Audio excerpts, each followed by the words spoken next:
We learned last fall with the Ascend Mate 7 that Huawei knows a thing or two about fancy packaging. But this is taking things to a whole new level.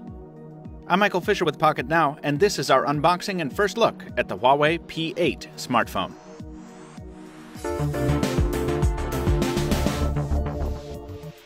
We've already gone hands-on with Huawei's new flagship smartphone, but we weren't allowed to film or take pictures of the P8, and we didn't see the retail packaging. The sleeve on the outside is made of a rubbery, textured material, and the only marking aside from the labels is the phone's name. Note the dropped Ascend brand of years previous. It's just the P8. Pulling that sleeve aside, we get a kind of shower door-like preview of the phone itself and the interesting way it's packaged. While most phones sit under the box cover face up, Huawei has slotted it in sideways, making for a new and fun and somewhat delicate extraction that the company equates to taking a book from the shelf. As you can see, we've got the Mystic Champagne model here, one of the two colors available in the standard 16GB configuration. We'll put it aside just long enough to check out the accessories that come with it. Tightly slotted sub-boxes that contain, or will contain, product literature, as well as a power adapter, cable, and bundled earbuds. It's all beautifully done. There's a lot of stuff packed in here with precision, not just tossed in to rattle around like Cracker Jacks. And if you're the buyer who's spent over $500 on this phone, folks, this is the first impression you get of this device. That's why the unboxing experience is so crucial. If we scored retail packaging, I'd give this one almost a perfect 10.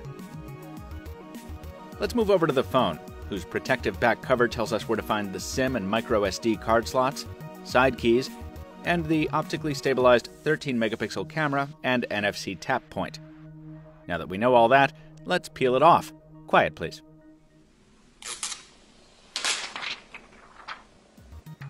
Under the protector and the casing material is a lot of solid hardware. A Kirin 930 chipset, 3 gigs of RAM, and a 5.2-inch Full HD display, all of it encased in a 6.4mm thick chassis, making it the thinnest phone we have in the Boston Review Lab at the moment. Maybe that's why the battery is just average in size, at 2680 mAh. How does it feel in the hand? Well, right from the shipping container, its 144-gram steel casing is cool to the touch, and it feels very high quality. But those double chamfers on the edges do dig into the palm a bit. Also, it's pretty plain looking, as I mentioned in my initial hands-on at Pocket Now. Kinda like a Sony Xperia with a metal back. Whether you like this super simplicity will, of course, depend on you.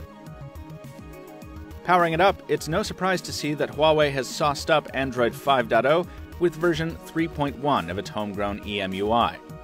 It's more than just an interface paint job. It includes a new always-listening voice assistant and broad improvements to everything from phone calls to antenna software to the camera viewfinder, whose interface is a little familiar, by the by. This is just scratching the surface, though. There are an awful lot of added features that are going to take a full review treatment to suss out. Fortunately, that's just what we're here for. We'll be testing the Huawei P8 alongside the new TalkBand B2 at the IFA Global Press Conference in Malta this week, so expect some photos on our social feeds, and be sure to let us know what you want to know about the Huawei P8.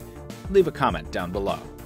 Till next time, this has been Michael Fisher with Pocket Now, pouring a little out for the Ascend brand name. We'll see you next time.